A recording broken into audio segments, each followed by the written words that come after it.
Audio Jungle.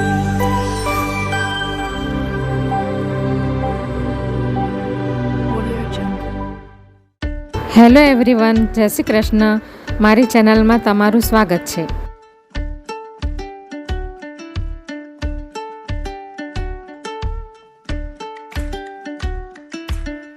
Channel પર નવા હોવ તો જરૂરથી ચેનલ સબસ્ક્રાઈબ કરજો, જેથી મારા દરેક વિડીયોનું નોટિફિકેશન તમારા સુધી પહોંચશે. તો આજે હું ઉલટા વડાપાવની રેસીપી શેર કરવાની છું. એના માટે મેં આ 2 મોટા બટાકા લઈ લીધા છે, લગભગ 500 ગ્રામ જેટલા. તો આપણે સૌથી પહેલાં આપણે બટાકાનું સ્ટફિંગ તૈયાર કરી લઈએ. તો એના માટે મેં આ 2 મોટા બાફીને બટાકા લઈ લીધા છે, જેને મેં છૂંદો કરી લીધા છે. તો હવે આપણે બટાકાનો મસાલો સૌથી પહેલાં તૈયાર કરી લઈએ. તો ગેસ ઉપર કઢાઈ મૂકી દીધી છે. તો આપણે એની અંદર પહેલાં એક મોટા ચમચા જેટલું ઓઇલ નાખીશું. તેલ ગરમ થાય એટલે એની અંદર આપણે અડધી ચમચી રાઈ નાખીશું. હવે આપણે અડધી ચમચી હિંગ નાખી દઈશું અંદર. કડી પત્તા નાખી દઈશું. હવે એક મોટી ચમચી આદુ મરચાંની પેસ્ટ નાખી દઈશું.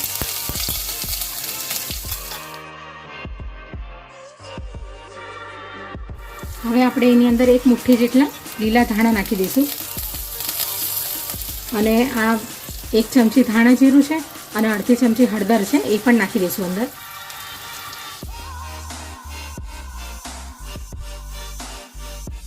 હવે આપણે બાફેલા બટાકા નાખી દઈશું.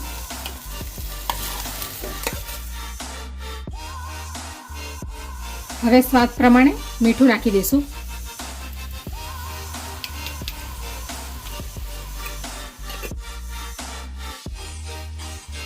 હવે આ એક લીંબુનો રસ નાખી દઈશું. હવે આપણે બધું મિશ્રણને બરાબર મિક્સ કરી લઈશું.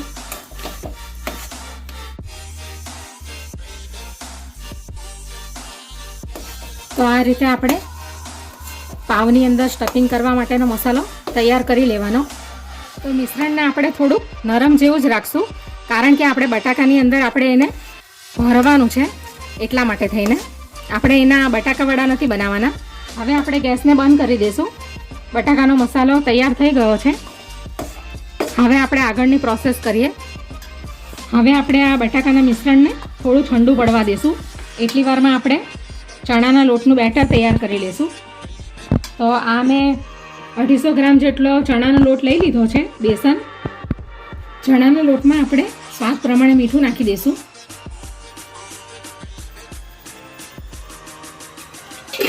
થોડી અડધી ચમચી હિંગ નાખી દઈશું અને અડધી ચમચી ખાવાનો સોડા નાખી દઈશું.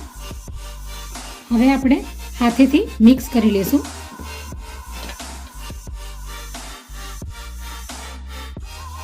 તો લોટ મિક્સ થઈ ગયો છે.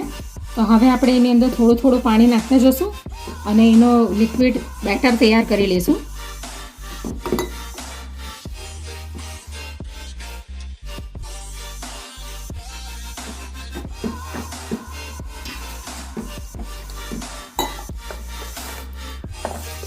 તો ચણાના લોટનું બેટર તૈયાર છે. આ રીતનું આપણે બેટર એનું તૈયાર કરી લઈશું. આ રીતનું બેટરની કન્સિસ્ટન્સી આ ટાઈપની હોવી જોઈએ. તો હવે આપણે બેટરને સાઈડ પર મૂકી દઈશું અને આપણે હવે પાવની અંદર સ્ટફિંગ ભરી લઈએ બટાકાના મસાલાનું. તો પાવને મેં આવી રીતે અંદરથી કટ કરી લીધા છે વચ્ચેથી. હવે આપણે એની અંદર બટાકાનો મસાલો ભરીશું. આ રીતે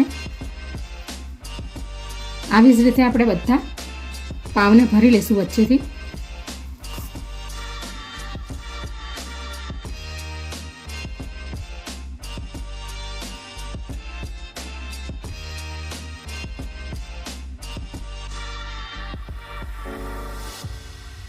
હવે આપણે લારી પર જેવી રીતે ઉલટા વડાપાવ મળે છે એ રીતે આપણે મસાલો કરીશું. તો આપણે થોડાક પાવને વચ્ચેથી કટ કરીને મસાલો અંદર ફિલિંગ અંદર ભર્યું છે. અને આવી રીતે દુકાનમાં જે લારી ઉપર મળે છે એ લોકો આવી રીતે બનાવે છે.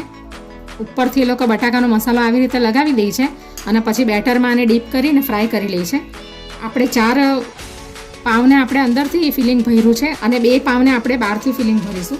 એટલે 2 વડાને આપણે બહારથી મસાલો લગાવીશું આ રીતે. એટલે 2 રીતે આપણે ઉલટા વડાપાવને બનાવી શકીએ.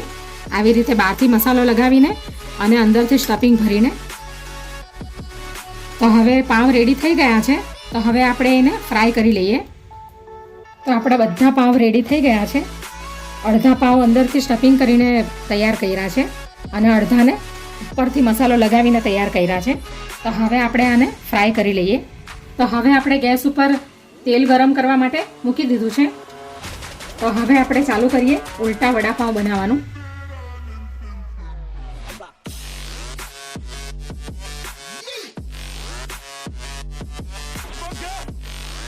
હવે આપણે એને પલટાવી લઈએ.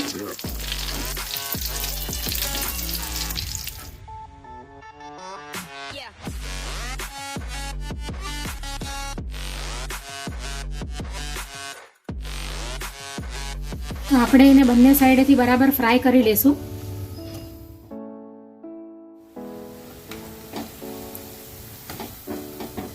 હવે આપણે એને કાઢી લેશું. બંને સાઈડેથી બરાબર એને ફ્રાય કરી લીધું છે.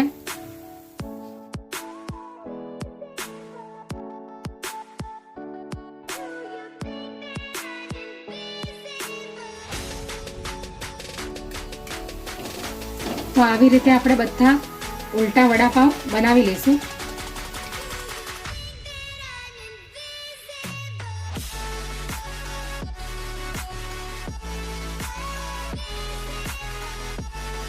ઉલટા વડાપાવ તૈયાર થઈ ગયા છે. તો હવે આપણે એને સર્વિંગ પ્લેટમાં કાઢી લઈશું. અને તમે ચટણીની જોડે, ગ્રીન ચટણીની જોડે અથવા સોસની જોડે પણ તમે ખાઈ શકો. તો તૈયાર છે ઉલટા વડાપાવ. હવે આપણે ઉલટા વડાપાવને કટ કરીને જોઈ લઈએ.